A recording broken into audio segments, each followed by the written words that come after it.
Welcome, everyone, and thank you for joining us for this CNAS session. It's marking a year after the Afghanistan withdrawal. We're going to look at what has taken place, the state of affairs now, and where things are headed. I'm Richard Fontaine, CEO of the Center for a New American Security. Since last year's withdrawal dominated the attention of nearly everyone in Washington and well beyond, Afghanistan now has slipped some from the headlines. Under the Taliban, however, the trajectory of that country remains tied to our own in multiple ways. And today in Afghanistan, we see an ongoing humanitarian crisis, a deteriorating human rights picture, especially for women and girls, and continuous terrorist threats, as we all saw vividly when the world's most wanted terrorist, Ayman al-Zawahiri, showed up in downtown Kabul. Today, our speakers will assess the engagement with the Taliban over the past year since the withdrawal, how the United States can support Afghan civil society, the role the UN should play moving forward, the American efforts to evacuate Afghans who supported the US mission over the years, and the enduring terrorist risk in Afghanistan. So to do this, I'm pleased to welcome 5 individuals. General David Petraeus is chairman of the KKR Global Institute, former ISAF commander, former CENTCOM commander, former commander of U.S. forces in Afghanistan, among other things. Ambassador Ryan Crocker is a non-resident senior fellow at the Carnegie Endowment. He served as ambassador to Afghanistan, along with Pakistan, Iraq, Syria, Kuwait, and Lebanon. Dr. Niloufar Saki is a non-resident fellow at the Atlantic Council, and she's a lecturer at George Washington University's Elliott School of International Affairs. Philip Caruso is the executive director of No One Left Behind. And last but not least, Lisa Curtis is the director of the Indo-Pacific Security Program here at CNAS and served as the senior director for South and Central Asia on the National Security Council staff. So thanks to everybody for joining us. And General Petraeus, I would like to start with you, if I may. You published an essay in the Atlantic last month. You argued things didn't have to end the way they did in Afghanistan, that there were 3 factors that contributed to what we saw unfold: a lack of strategic resolve, unwillingness to commit the necessary resources, and a failure to fully understand the country and the region. And we'll spend a lot of this conversation looking forward, but I wanted to ask you about how Americans should think about the 3 elements that you outlined, because one might potentially reasonably say, well, strategic resolve, we gave 20 years, resources, we threw, hundreds of billions, if not more dollars in there, effort to understand the country. We had the AFPAC Hands program, we had the humanitarian teams, we put a lot of efforts behind that. So what do you say to those who would say, well, it wasn't the steps that we took to achieve the objective in Afghanistan that were a problem, it was the objective itself. This was just not a doable thing that we tried to achieve there.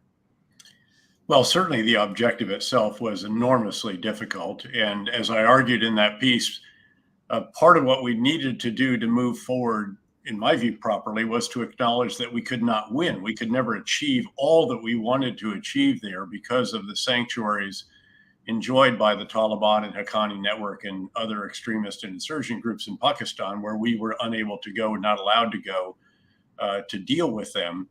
But we could have managed. But the real issue, of course, is that we went in, we toppled the Taliban regime when they refused to eliminate al-Qaeda from their sanctuary on Afghan soil where the 9/11 attacks were planned.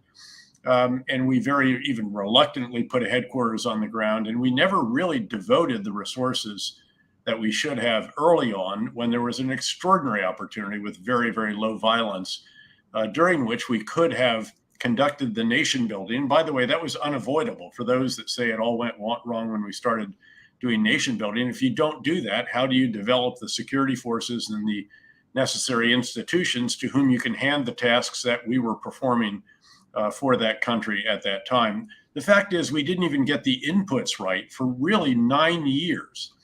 And so throughout the 3 administrations that oversaw policy in Afghanistan, not including the Biden administration, which obviously agreed to withdraw, albeit a bit later than the negotiated agreement reached by the Trump administration. But even within those 3 administrations, there was a lack of consistency, much less from one to the other. We finally did get the inputs right in late 2010. We kept them right for all of about 7 or 8 months before we started a withdrawal that, of course, we had announced during the same speech in which we announced the buildup, which did not strike me as the wisest of strategic approaches, given that you're in a contest of wills with an enemy, and that enemy needs to think that you are determined and have the staying power and perseverance and so forth. We did devote very considerable resources. Again, lots of shortcomings, mistakes along the way, some certainly on my watch as Central Command Commander in Afghanistan, or CIA Director. But at the end of the day, there were alternatives. And the real question is, is this policy sustainable? Can you have a sustained commitment that is sustainable? Sustainability, frankly, is measured in the expenditure of blood and treasure. And I think there was an alternative to the withdrawal that would have been sustainable, noting that, we've kept forces in Europe for 70 years, Korea for 60 years.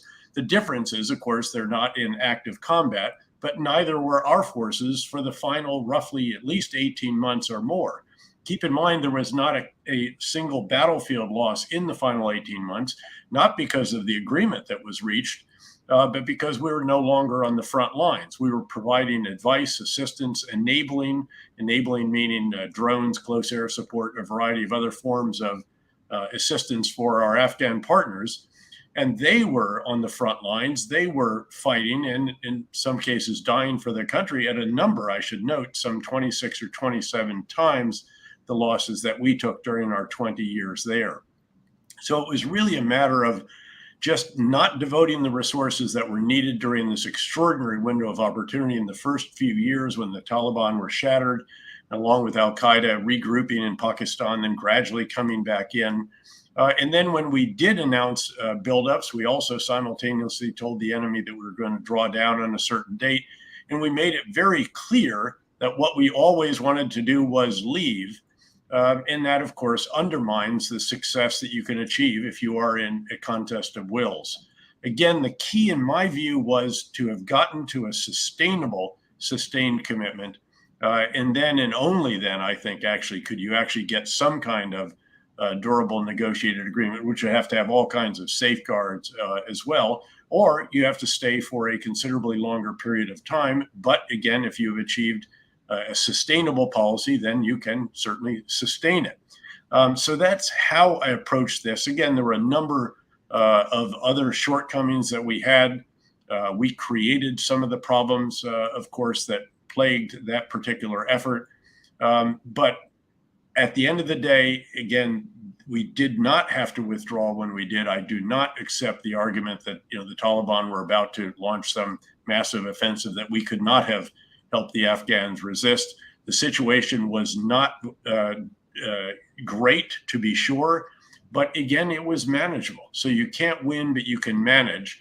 And manage, in my view, certainly from the perspective of at least tens of millions of the 40 million or so that we left behind, I'm sure that manageable would have been preferable to them than what they are experiencing now with the widespread famine, collapse of the economy, and a return to an 8th or 9th century interpretation of Islam that excludes women from meaningful activity in the economy, in society, and girls from going to high school, much less to college.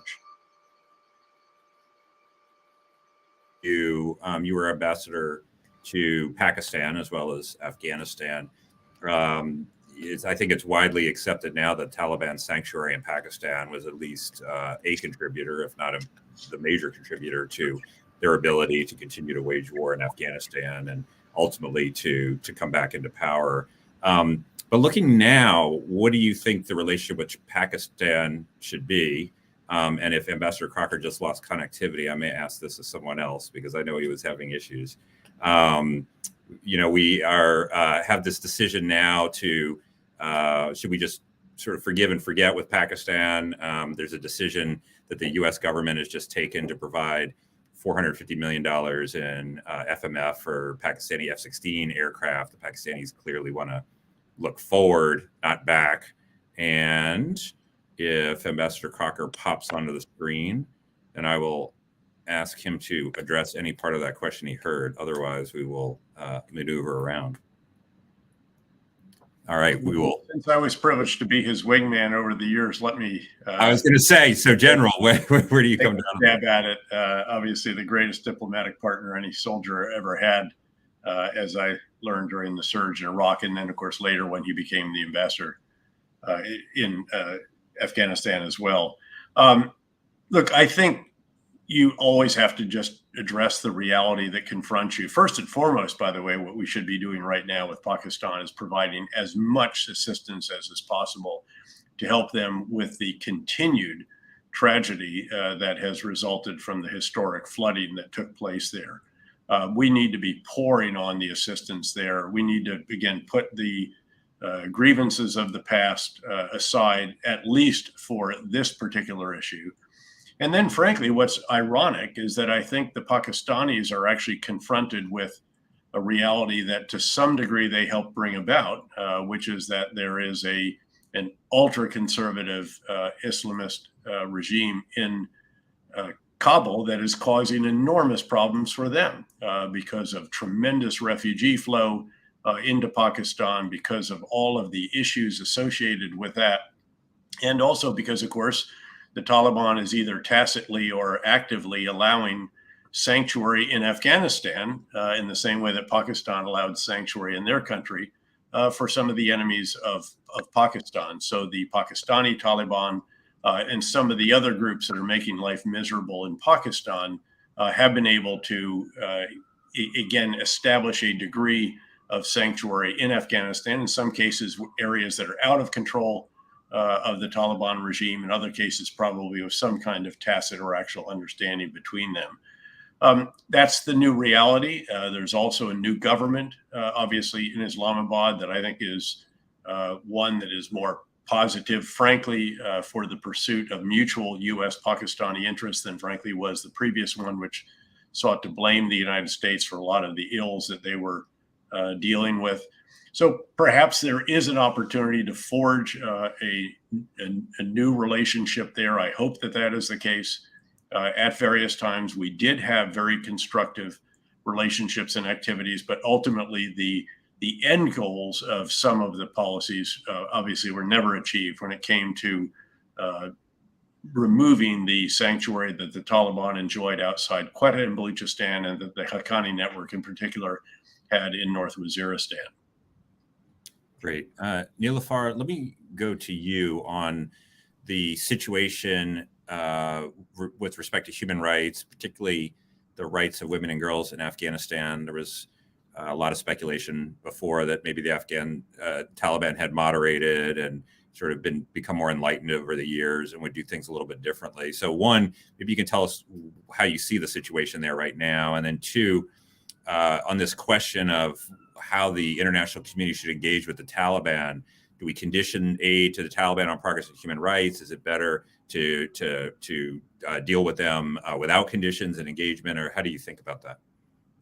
Well, thank you. Thank you for having me. I would like to start with the background of what the Taliban takeover means for Afghanistan and for Afghan people, especially for different segments in the country.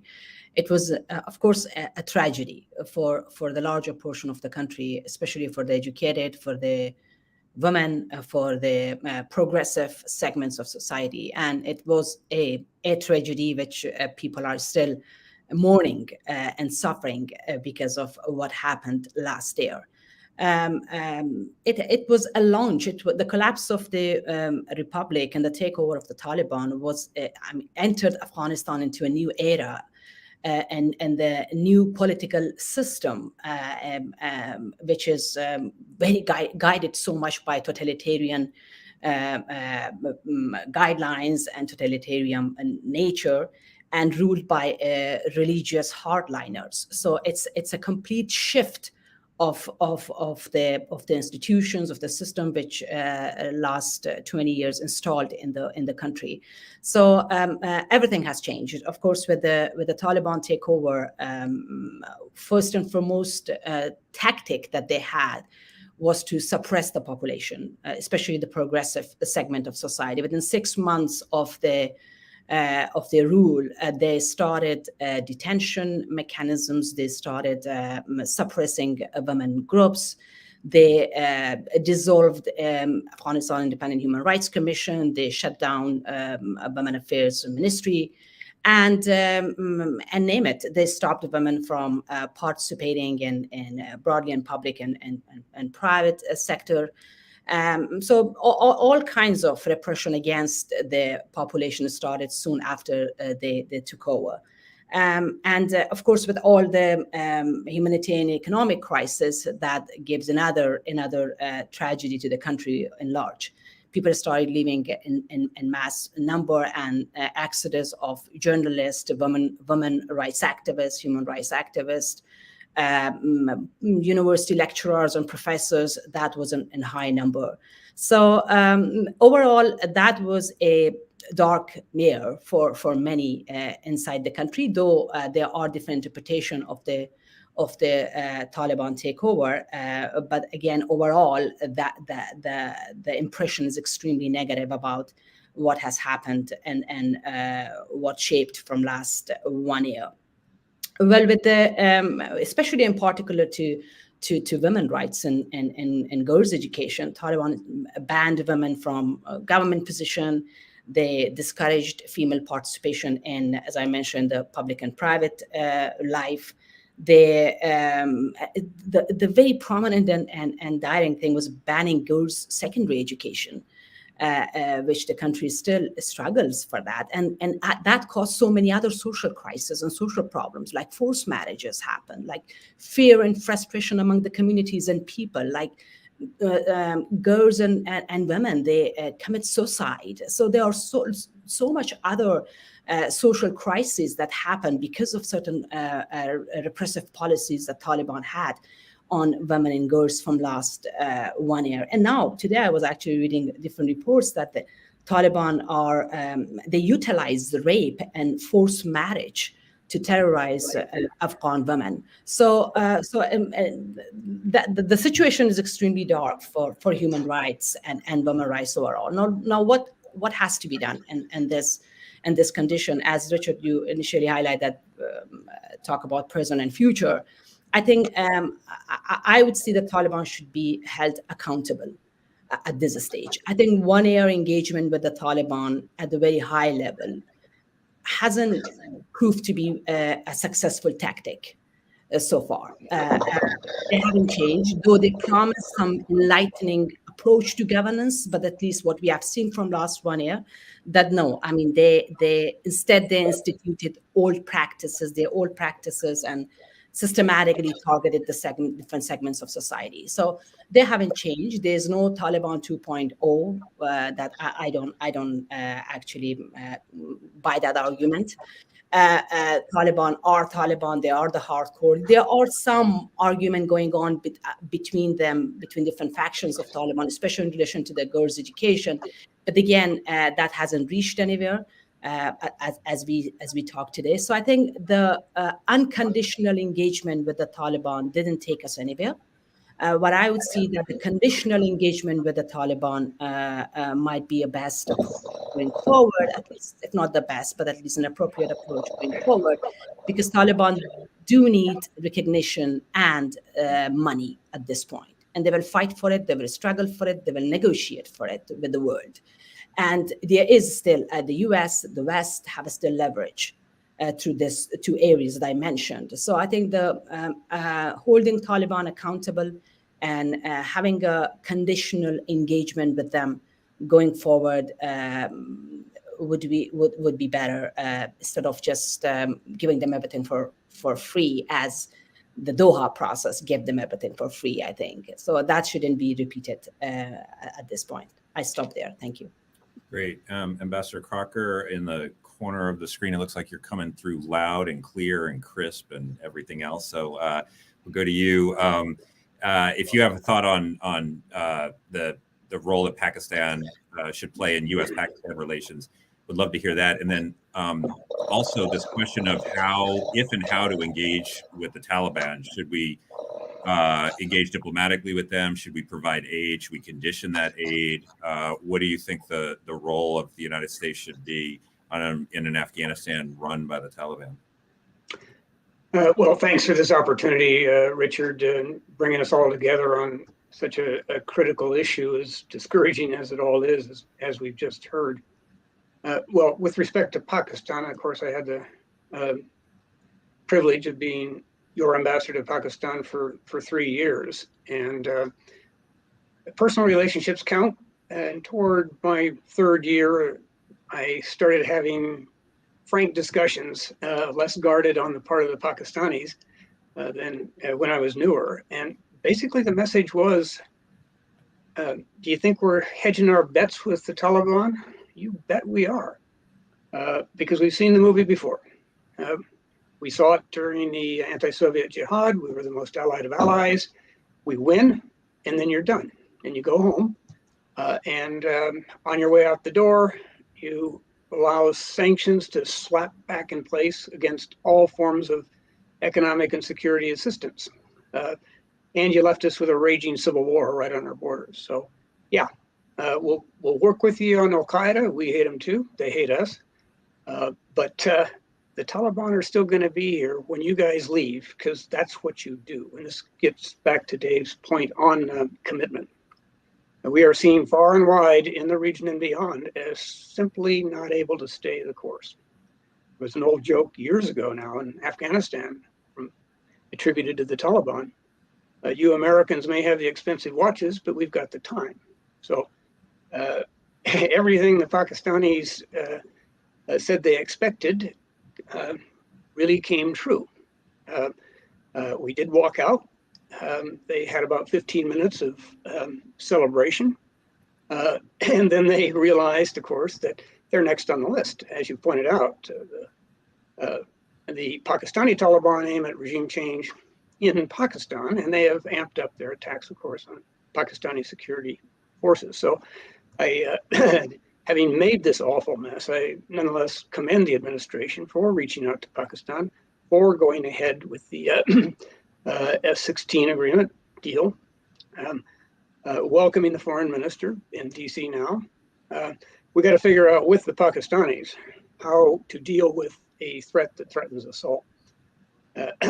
With respect to the Taliban, look, they are not kinder and gentler.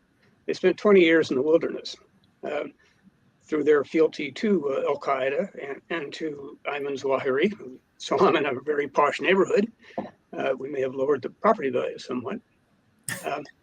So they are, Al-Qaeda came back, no surprise.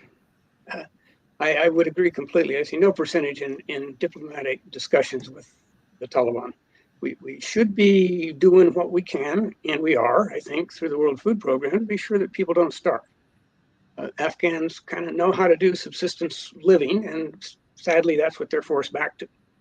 But this is not the time to, I think, kind of say, okay, well, that was a bad episode. Let's now reopen our embassy and present credentials to who? Sirajuddin al-Haqqani. I think the best we can hope for is that the Taliban themselves may divide. There's the Doha faction, there's the Quetta Shura faction, and there are the younger guys who did the fighting on the ground. So this may not be settled among the Taliban. Wait and see what happens. But I see no percentage whatsoever in making a bad decision to get out worse by kind of saying to the Taliban, we'll get over it. Let's sit down, have a cup of coffee, and talk further. Lisa, let me bring you in. You wrote an article in Foreign Affairs quite recently with Nader Jabbari, and I think the views that Ambassador Crocker just articulated are probably consistent with at least part of where you're coming from there. And you said that engagement with the Taliban wasn't working, and that the U.S. should work with Europe and the UN to adopt a tougher approach. So what would that tougher approach be, and what can you reasonably expect to achieve with it? Well, thank you, Richard. And I think I would reinforce almost every word that Nilüfer said when she talked about conditional engagement. Look, we're a year into this new Taliban rule, which looks a lot like the old Taliban rule. We have two very specific data points that the Taliban has in fact not changed. One, the fact that they're not allowing girls over the age of 12 to go to school is absolutely horrendous. Second, the fact that Sirajuddin Haqqani, the acting interior minister, was sheltering al-Qaeda leader Ayman al-Zawahiri. We know this. The administration has said this. So these are two really serious data points that should tell us that our engagement over the last year is not working. A lot of people argued a year ago that the Taliban's desire for international legitimacy and aid would moderate their behavior. That's clearly not happening. So yes, I think that the U.S. and our partners should acknowledge this reality rather than making up excuses for the Taliban behavior. We should be levying consequences on the Taliban. The most obvious would be the U.S. clearly getting behind reinstatement of the travel ban on the Taliban. The Taliban should not be able to travel internationally and seek international legitimacy at the same time that they're denying girls the ability to go to school. They're enforcing restrictions on women's ability to earn wages, to work outside the home, to travel without a male companion, among many other egregious human rights abuses, extrajudicial killings against former Afghan security forces, clampdown on press freedoms. The list goes on. So we can't simply engage them as like it's business as usual when these egregious human rights abuses are happening. Now, some will argue that we need to engage in order to encourage stability in the country, but I think that this logic is flawed because the Afghans themselves are going to resist infringement on their rights and freedoms, and they're going to join the resistance. So I think engaging the Taliban, despite their human rights abuses, is not a recipe for stability. So I think that argument is flawed. Now, yes, we should be providing humanitarian assistance, very much necessary. So perhaps we could limit our engagement with the Taliban to simply technical talks about getting humanitarian assistance where it needs to go. So I think the administration is doing the right thing by supporting Afghan civil society, women's rights groups. We see the special envoy for women, Afghan women and human rights, Rina Miri, is very engaged with women's groups and civil society. And this is absolutely the right approach. And so I would encourage the administration to follow through on that approach, to provide support, resources for the civil society, and engage directly with Afghans, but really not put all of this attention on engaging senior Taliban leaders. It just does not seem to be accomplishing much. If you talk to Afghan women leaders, they will make the same point that, what is it helping? What is engagement with the Taliban really doing for us? That's the question that we need to ask ourselves. All right. Phil, I'm going to come to you in just a second. Before I do, I just want to invite members of the audience who have questions to put them in the chat box or the Q&A box, and we'll try to get to as many as we can. We have a number of good ones already coming in. But Phil, let me go to you before we get to broader audience questions.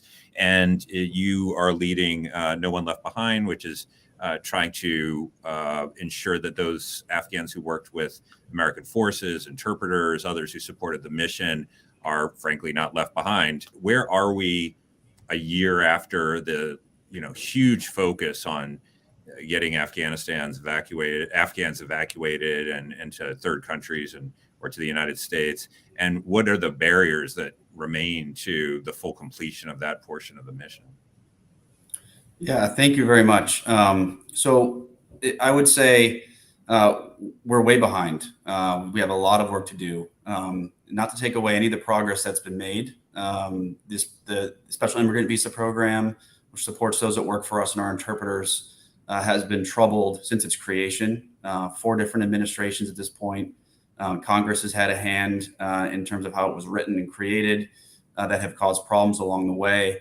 And of course, last summer, the onset of the Taliban offensive as the United States forces withdrew certainly pushed the situation into urgency. But all that said, we should have known that the folks that work for us who were vulnerable, who would likely face retribution from the Taliban after we withdrew, and had long faced it, had long been targeted for their service as interpreters and other capacities to us. We're going to have those kinds of issues again once we left. And at this stage, as much progress as we've made in terms of trying to get as many people out as possible, one of the largest airlifts in history during the non-combatant evacuation operation last summer and so on, we're just way behind. There are, by the State Department's acknowledgement, over 160,000 people, including applicants and family members, who remain left behind in Afghanistan and Pakistan, who are waiting for their visas to be processed and who are awaiting evacuation. And while they're doing that, they're facing risk every day, not just from the Taliban in terms of being arrested, tortured, killed, which we've documented at No One Left Behind in multiple instances, but also just from the ongoing humanitarian crisis there, where people are starving to death, frankly, and waiting in desperation for their visas to be processed and to be evacuated. So there's a lot of work to do, and we've got to get a lot of people out in as short a time frame as possible. And the challenges that we're facing now are really in what I would call 2 buckets of issues. The first is processing visas fast enough to get people the legal ability to come to the United States or through some other immigration program or humanitarian parole. But second, it's actually getting them out of harm's way. And those 2 areas require progress to effectively do this. The pace of evacuations has slowed significantly in the last year. There are a bunch of reasons for that. The largest is that there is no place to host those who we get out of harm's way, except for one location at this stage, which is in Qatar. And we don't have enough capacity, even if we wanted to fly all those people out in as quickly a time frame as possible, to host them. So it is incumbent on the State Department to find ways, to find alternative locations, what they call lily pads, to be able to bring these people to safety and allow them to wait while their visas are processed. The second thing we need to do is find every possible way to speed up the SIV visa application process. The administration has made some progress on this. They've made a couple of changes, but it is a complicated process that has a lot of restrictions, a lot of issues with security vetting, with multiple agencies having responsibilities over different parts of it. And so I think at this stage, what really needs to happen there is the creation of an interagency task force or somebody empowered with the authority over the agencies that have a stake in this issue and have the resources that are needed to marshal those resources, whether it's the Department of Defense with its airlift capacity or its infrastructure in various countries around the world, the State Department in terms of the consular affairs capability that's needed, the ability to interview people, process their visas, Department of Homeland Security, U.S. Citizenship and Immigration Services. Someone needs to be able to put all of those pieces of the puzzle together as quickly as possible and to overcome some of the bureaucratic hurdles. And we've been talking about that for years. And as I said, some things have been done and we have made some progress, but it's just nowhere near where it needs to be. But in lieu of being unable to change that, what we can do is evacuate people quicker and bring them to a safe place where they can wait as that process plays out. And that's where I see today the biggest opportunity possible. The last thing I'll just say is I think it's really important that while we should not lose focus on assisting the many thousands of people who are still waiting for that help and waiting for us to take action in Afghanistan, I think we need to make some changes around developing an institutionalized capability to deal with this type of issue in the future. This was not the first time that we tried to evacuate our allies and partners from a conflict zone as we departed. And it was not the first time that we've had to resettle people in the United States. So to that end, aside from codifying the lessons learned from this, the United States government should create a permanent special immigrant visa program that is built to deal with this kind of issue for these types of people who've worked so closely with us, directly for us, and who've sacrificed their lives and their safety on behalf of U.S. foreign policy objectives. That's something that is not going to be limited to one country, as the SIV programs today are constrained for Iraq and Afghanistan. It's going to be something that has to be modular, has to be tailored to future actions, and allows the Department of Defense and the State Department, when they're operating in these types of places around the world, to credibly make commitments to partners on the ground, to recruit them to work as interpreters to help us achieve our objectives, with the understanding that we will not abandon them. And that is really important in our view to U.S. foreign policy going forward, because as Ambassador Crocker mentioned, over the course of the last 5 or 6 decades, we've developed a reputation for eventually leaving and in some cases abandoning our allies and partners. Could I jump in on that real quick? Phil did a great laydown of the things that are wrong and the things that need to be done. Right now, the most urgent thing that we need to have done is, as Phil says, get the people who risk their lives for us to safety, the so-called lily pads. This could be managed with just one stroke of the presidential pen, but he's not going to do it. Right now, state has the lead. Okay, I get that. Immigrant visas, all kinds of visas, are issued by the State Department. And a very able former Foreign Service officer, retired ambassador, former assistant secretary, has spent the last year as a State Department envoy to make these things happen. But if you're a State Department envoy, DOD doesn't have to listen to you. Central Command doesn't have to listen to you. Homeland Security doesn't have to listen to you. You can't command anything outside of the State Department, and the State Department has no resources. If the president wanted to make this work, if he really wanted to save lives of the people who risked theirs and are now, in some cases, sadly giving their lives for that service, all he would need to do is designate a presidential envoy who would have that authority to command the interagency. But he's not going to do it because he wanted Afghanistan out of the White House, and he's going to keep it out of the White House. So I would like to see, in addition to the other steps that Phil rightly recommended, some pressure put on this White House, having done the wrong thing straight through on Afghanistan. Try doing the right thing for once and name a presidential envoy. And Richard, if I could come in here as well. Yes, please. To amplify a bit of my old great wingman, Ambassador Crocker, just to give a sense of the numbers here.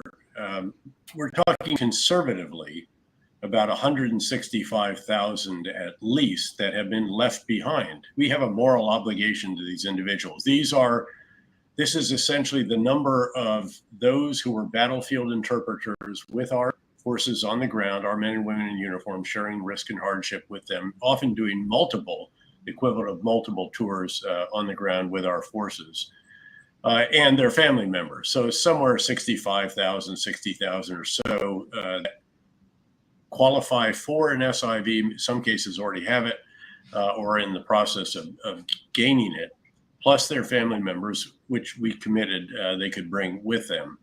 Again, I can't overstate how significant a moral obligation this is for our country. And if we expect individuals to serve alongside us in the future, we need to provide an example of how we look after those who have done that in the past.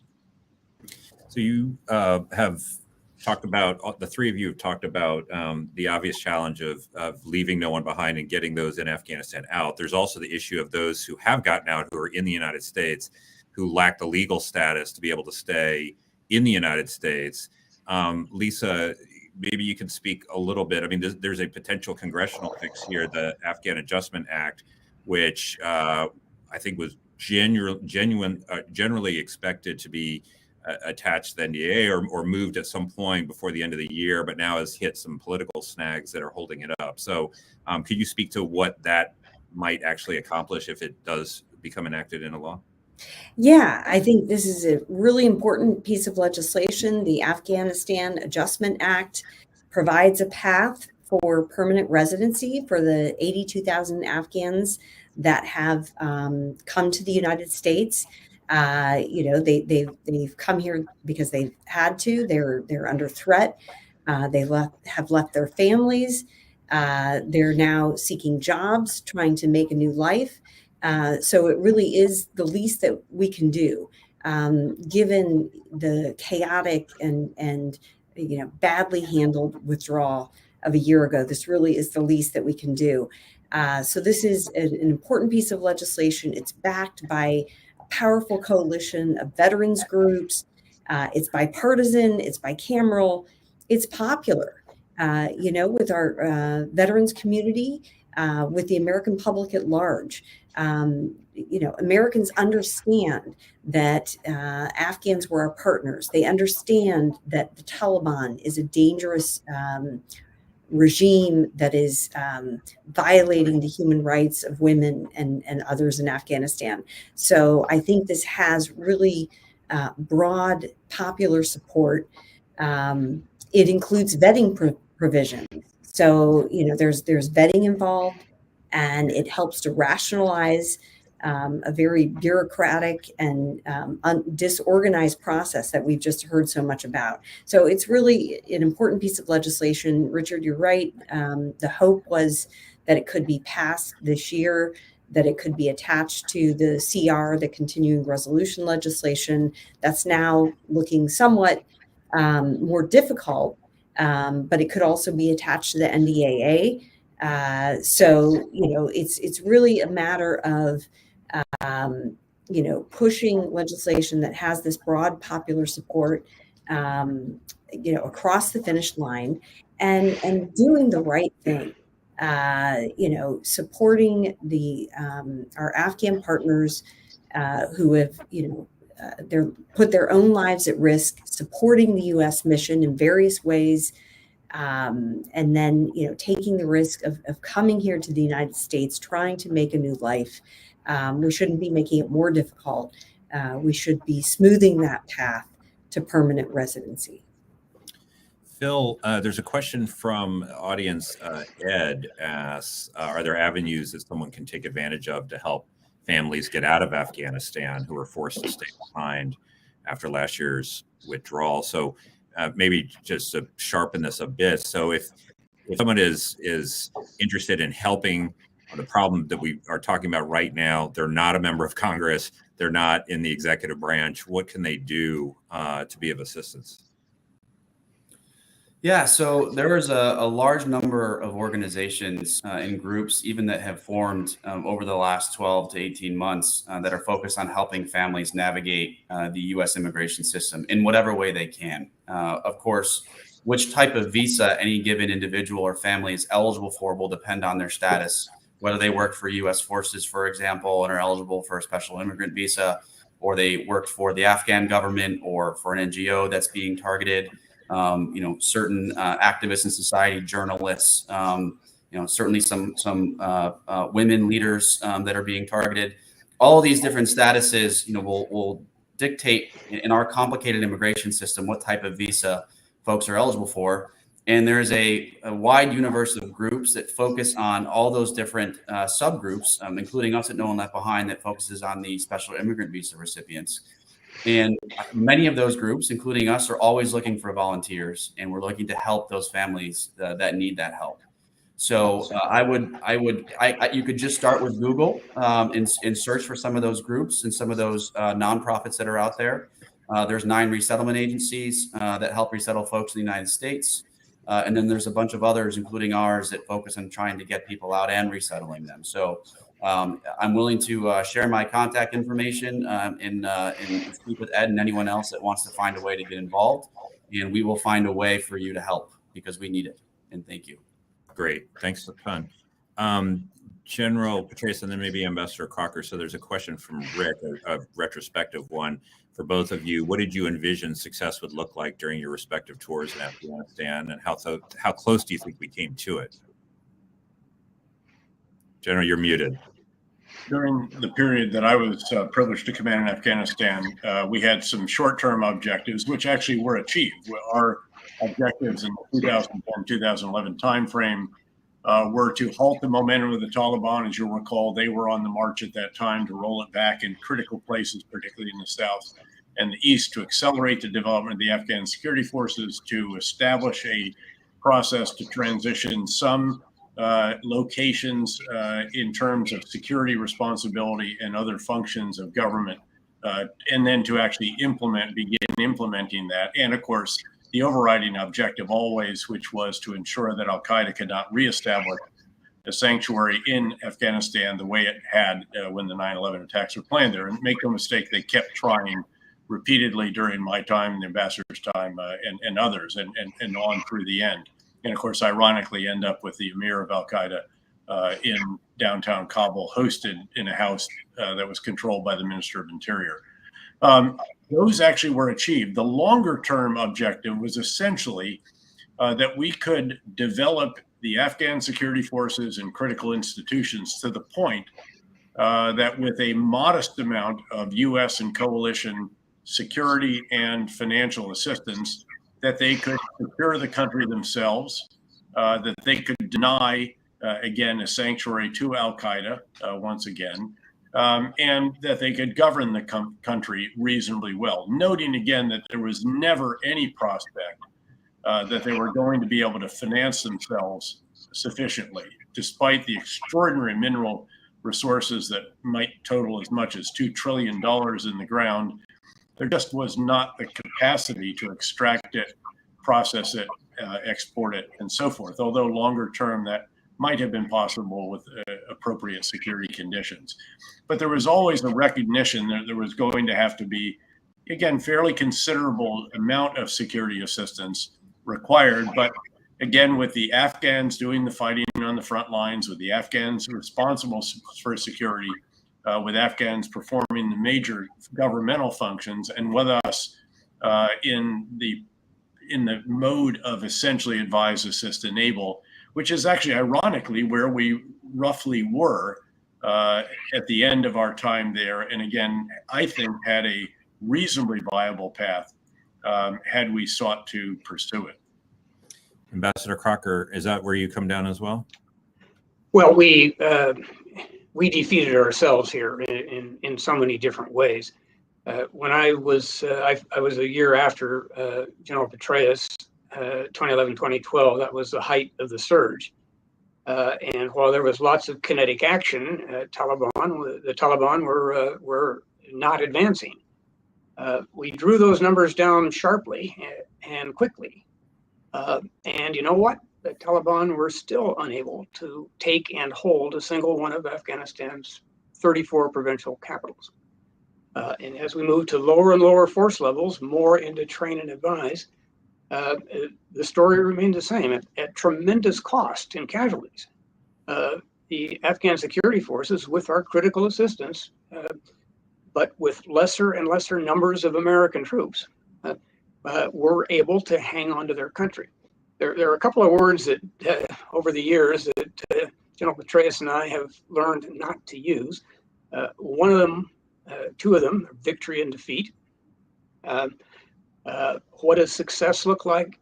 We talk about managing, and managing over the long term. In Dave's great Atlantic article, you see that all laid out. But that's what we don't like to do as a nation. We don't want to manage, we want to win. And we want to win quick, and we want to move on.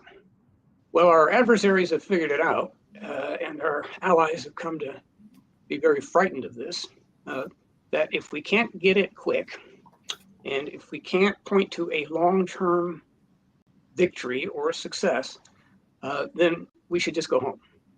That is not going to make the world a better place, and it is not going to make America more secure. We've got to learn that some problems, some threats can't be eliminated, can't be completely fixed, but they can be managed. And we were managing pretty darn well in Afghanistan with decreasing numbers of U.S. forces, thanks in part to the staunch support of our NATO allies, but mainly due to the readiness of the Afghan security forces to accept these burdens and accept these casualties. They didn't start to break until we walked out on them, because it wasn't just our troops that were being pulled out. All of our logistical support went with it. most particularly with respect to air support. They could fly the planes, they couldn't maintain them, we all knew it. But when our troops go, our contractors go.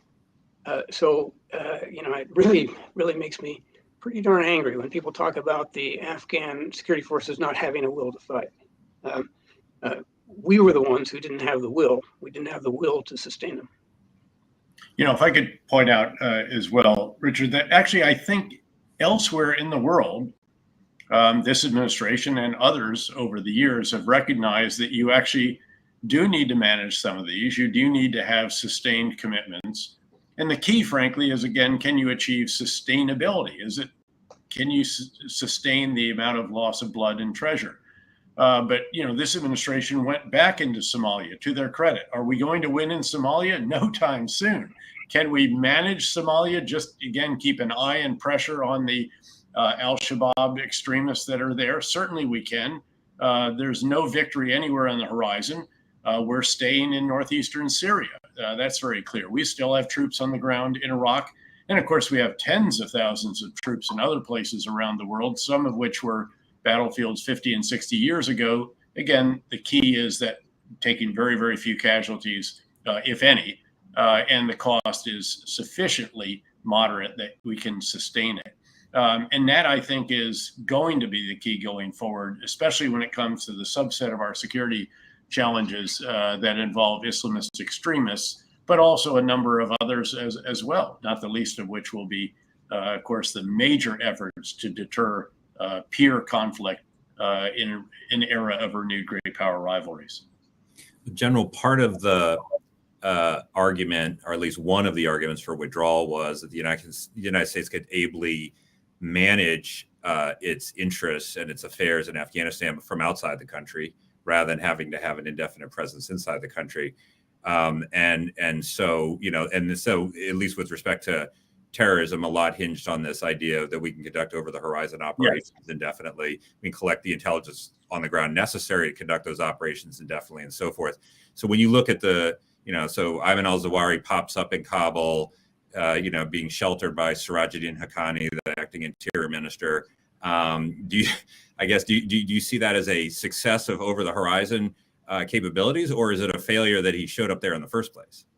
No, I think it is a success of the over horizon capabilities. And I said, even as I was criticizing the decision to withdraw or questioning it and suggesting that we were going to regret it, even as I said that, and also actually did predict months in advance a possible psychological collapse of the Afghan security forces, not just because we were withdrawing, but because we're withdrawing the 17,000 contractors that maintained the linchpin of the entire defense strategy for Afghanistan, which was the U.S. helicopter fleet and also the U.S. provided close air support fleet that they had, neither of which they could maintain, but particularly the helicopters.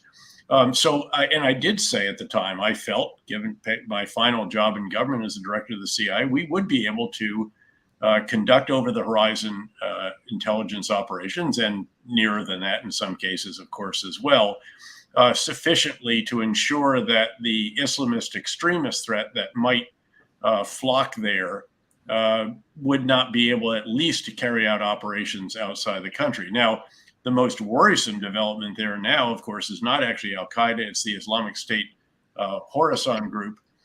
This operates in Afghanistan and Pakistan, and it is carrying out very, very lethal attacks throughout Afghanistan, including in Kabul, trying to spark the kind of sectarian civil war that Ambassador Crocker and I had to deal with when al-Qaeda in Iraq did that on a much grander scale.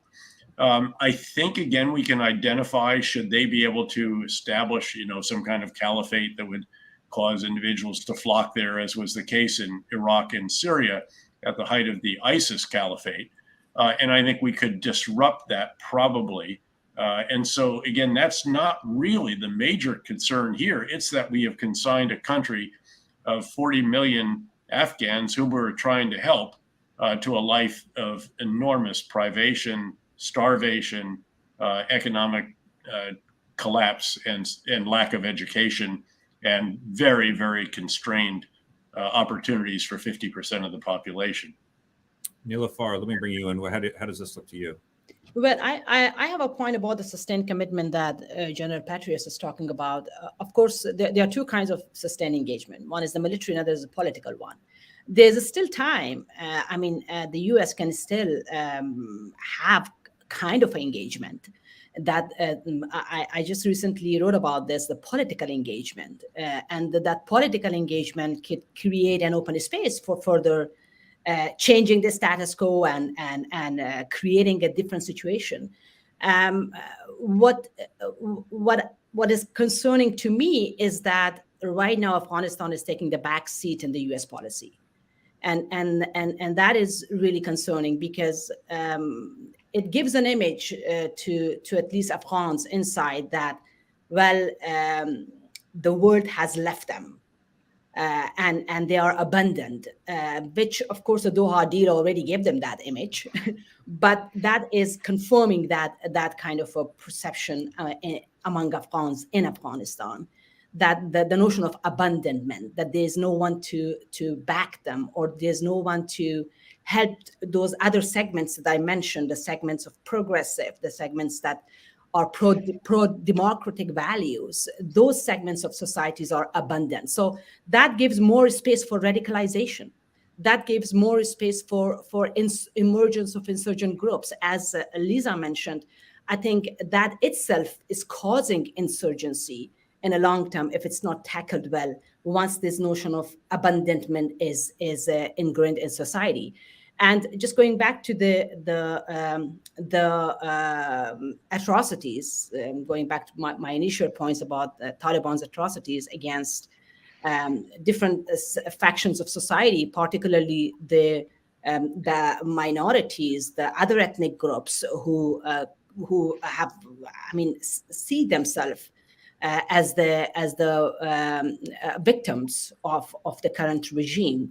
That has created a high level of already ethnic tension since last 1 year. That has created a high level of grievances among the population at large. So these are not really positive signs of peace, for peace and for peace building and peacemaking in society. These are actually signs of another chaos, another instability that Afghanistan may witness in future.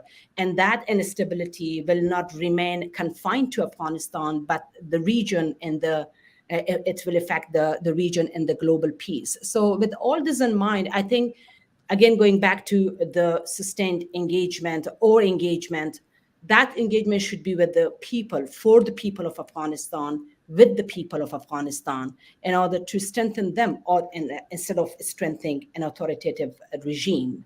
And now we can see now in Iran that when people are educated, when people are rising, when people grievances reach to a certain extent, they revolt, they fight. And I think we should, if the people are not supported inside Afghanistan, that will strengthen an authoritative regime, and in return, that will give rise for further instability. So the political engagement of the U.S. in the world is I think, is very required at this particular time. And for that political engagement, the people inside Afghanistan from different sectors of society should be involved in that processes, not the faces that already the country experienced in the past. And that would give hope to people that the world and the US is still backing them, standing with them. And I think that could reduce part of, and that could also be a kind of a engagement with the people in a long term that could address some of the crises that are in society now. Lisa, you negotiated with the Taliban in Doha. We're part of the team meeting with them over many, many months. I think contrary to some popular understanding, the deal doesn't actually require the Taliban to break with al-Qaeda or to expel al-Qaeda.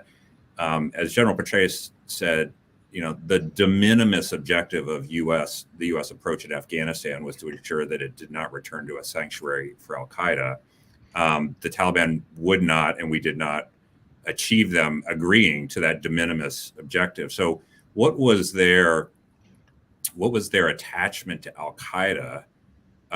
And so now what do we do, given that, through 20 years, we were unable to get them to agree to that thing, to that basic objective and expectation? Do we have no choice but to deal with it kinetically from outside when terrorist problems come up? Well, I think the answer is yes to the last part of your question. But let me first talk about the first part of your comment, which I think is very significant and people really need to understand, because I don't think people have actually read the agreement between the Taliban and the United States, because nowhere in the agreement does it demand that the Taliban expel Al-Qaeda from Afghanistan, nor does it demand that the Taliban break ties to Al-Qaeda. It says that the Taliban will not allow Al-Qaeda to threaten the United States and its allies from Afghan soil. Well, to me, that is language that you can drive a truck through. And that's exactly what the Taliban did when they sheltered Zawahiri in the middle of Kabul. So I think it clearly shows that this was a badly negotiated deal. It's not worth the paper it's written on. And it's time to just move away from the Doha deal and that very bad agreement, which it's not in the United States' interest. It was a withdrawal agreement. Let's be clear. I also think, though, that the elimination of Zawahiri shows, it vindicates to a certain degree President Biden's claims about the efficacy of over-the-horizon operations. We can't deny that. It was a very targeted operation, no civilian casualties. So this shows that when the U.S. puts its mind to it, it can do these very targeted operations. And I think that was important to show the Taliban that we can and we're willing to do these types of operations. Now, that means that Al-Qaeda has now gone to ground. We're not going to see many more Al-Qaeda leaders on the balconies of their apartments in Kabul. But it also shows that the Taliban is still very much allied to Al-Qaeda. They have a symbiotic relationship. They have, all these years.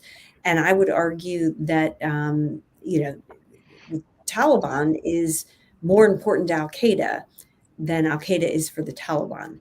I think that, Al-Qaeda believes that the Taliban being back in power, would allow them to regroup. I think, again, we have showed that that's not going to be so easy for them to do. But, it's a relationship that is still strong. And we need to understand that, as much as we would like to think that, the Taliban, has moderates within their ranks, we have to recognize that the hardliners are in the ascendance. We know that the Haqqanis are in key leadership positions, and that is what we need to keep in mind. And that the only way that we could help to strengthen any kind of moderates that are there are, again, by levying consequences on their behavior and showing that we won't accept the kinds of human rights abuses that we're seeing, and that we won't accept Al-Qaeda being on Afghan territory, and that we're willing to do something about it. Phil, let me go to you with a couple of audience questions, which are all around the same theme of some of the things that you mentioned before. So Jeff and Taylor both asked what Congress can do to fix the problem and help the Afghan allies, and also to work to ensure this doesn't happen again. There's a separate question from Margaret, who says, what would a permanent SIV program do if put in place today for those currently in Afghanistan? So maybe you can, is the answer to the first one the permanent SIV program, or are there other things that the Congress can do so that we don't see a rerun in the future conflicts that we did in this case? And then also, if we did have this permanent SIV program, what would it do for the folks that are there now? Yeah, so I think it depends on the population we're talking about. There are certainly aspects of the Afghan National Defense and Security Forces, like the Commandos, Special Operations Forces, and the Air Force, that are being targeted alongside all the interpreters and the people that worked for us. And there's a healthy debate around, as far as an immigration program. How do we decide where the line is, right? Do we provide a visa to every Afghan who served their government, as well as those who work for us, or those who are just being specifically targeted? But I think it's clear at this stage that at the very least, we owe a clear moral obligation to those who work for us, who directly sacrifice and risk their lives for U.S. foreign policy objectives, for U.S. soldiers. And those are the people that currently qualify for the special immigrant visa program.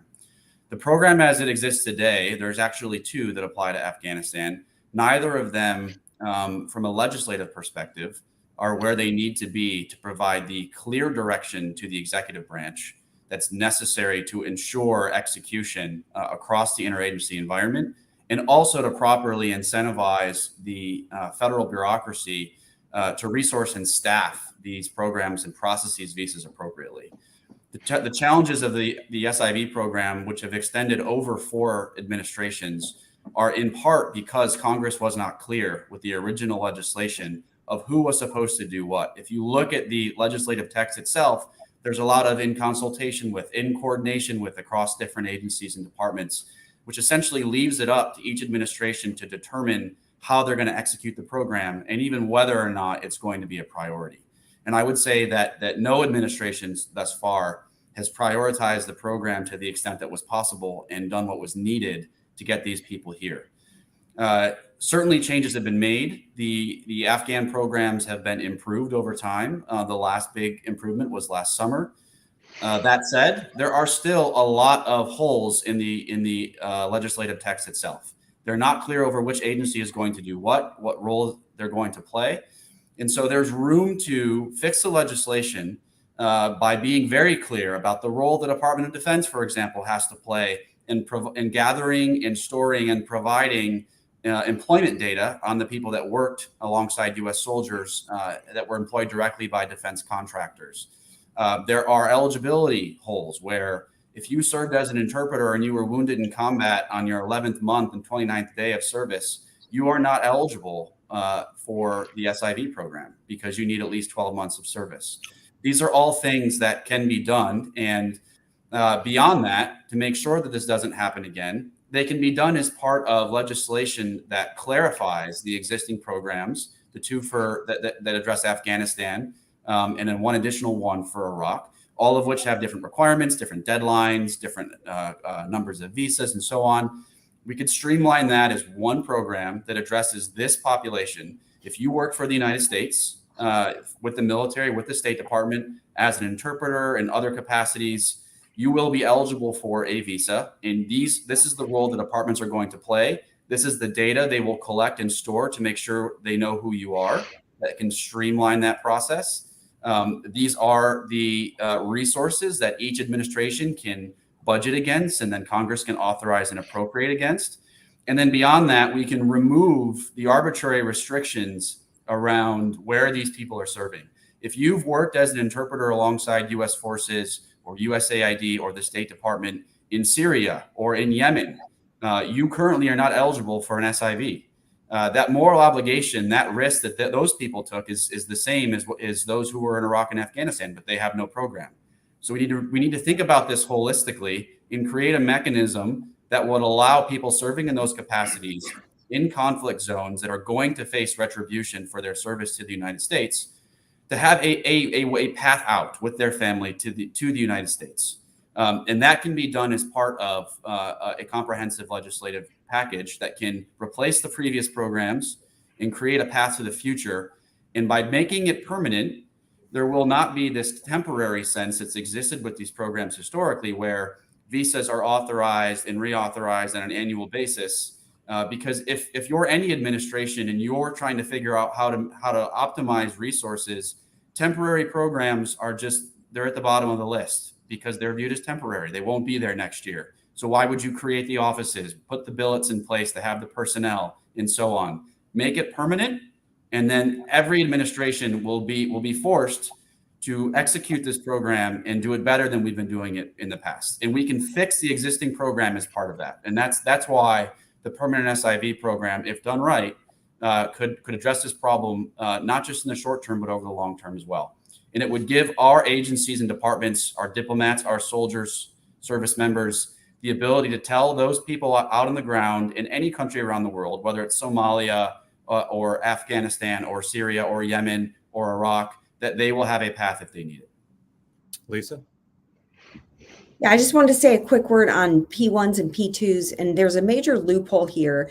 If an Afghan was working for a U.S.-funded organization and they are assassinated or killed by the Taliban for doing that work, unfortunately, their families are not eligible for resettlement in the United States. So, if they were alive, they could bring their families to the United States. But if they were actually killed in the line of duty working for a U.S.-funded NGO or media organization, the families are then no longer eligible to be relocated in the United States. And this is something that I strongly believe needs to be changed. It's a big loophole. We need to break in just a minute, but maybe I'll put the last question to Ambassador Crocker and then General Petraeus, and this is more of a reflective one. But the numbers of Americans who've served in Afghanistan in any capacity over the years is truly monumental. I think the number out of the Defense Department is more than 800,000 Americans have served in uniform over the 20 years. Number of foreign service officers, very large. Number of intelligence professionals, certainly contractors and everything else. And I think we've discussed today, there's hope, there are things that we can do and that we should do across all the fronts we've discussed, but this was not the outcome that we intended, to say the least. And this sort of national project in Afghanistan has come to a very different end than intended.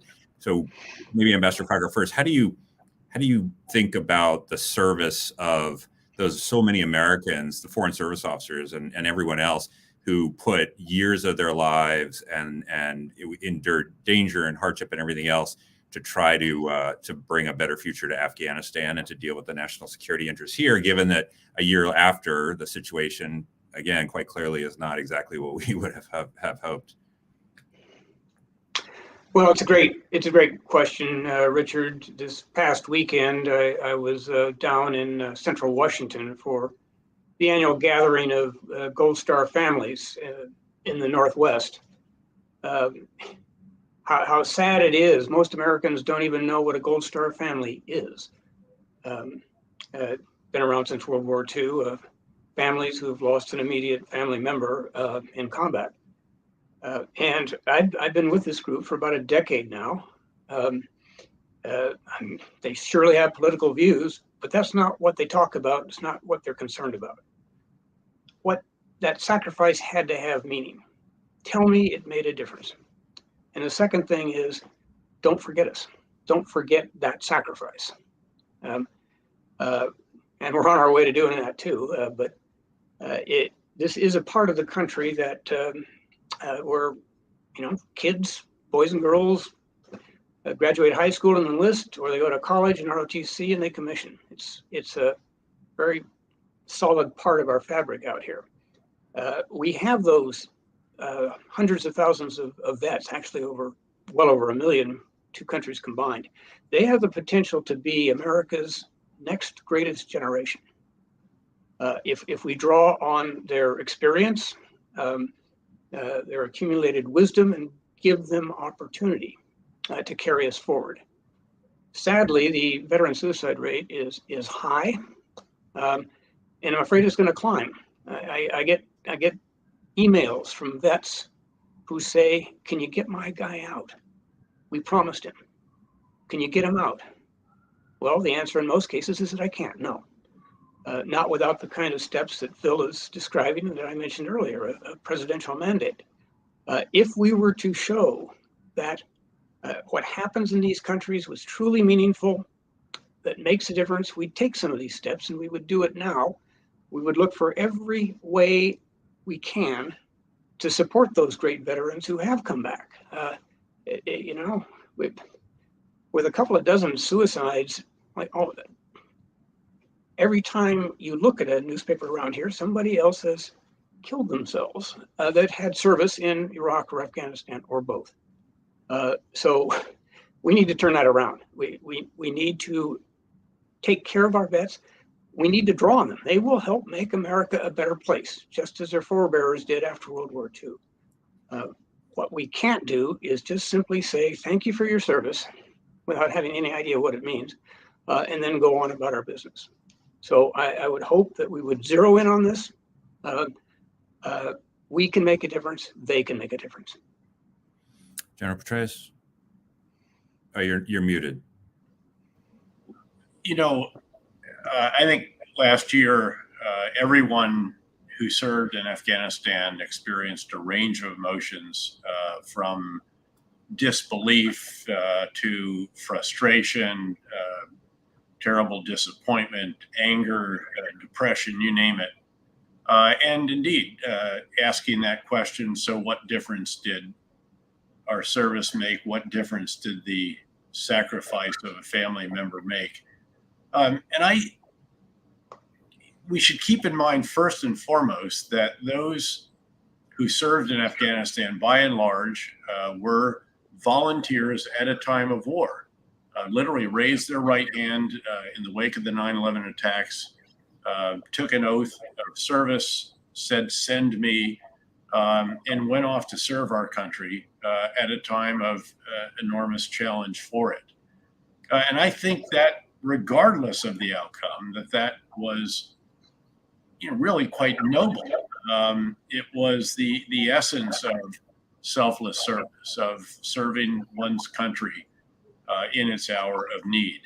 And I do think it made a difference in at least the respect that there is a generation of Afghans who actually experienced something quite different. Yes, it no longer exists, but what they experienced, for many of them, particularly those that had the opportunity to get better educated, to start businesses, to experience a degree of free market economics, to cast a vote, however those elections may have been conducted, all of this showed them what is possible. And that was made possible by our men and women in uniform, our diplomats, our intelligence officers, development experts, and all of the others from our government and from a variety of non-government organizations and international organizations that committed to this.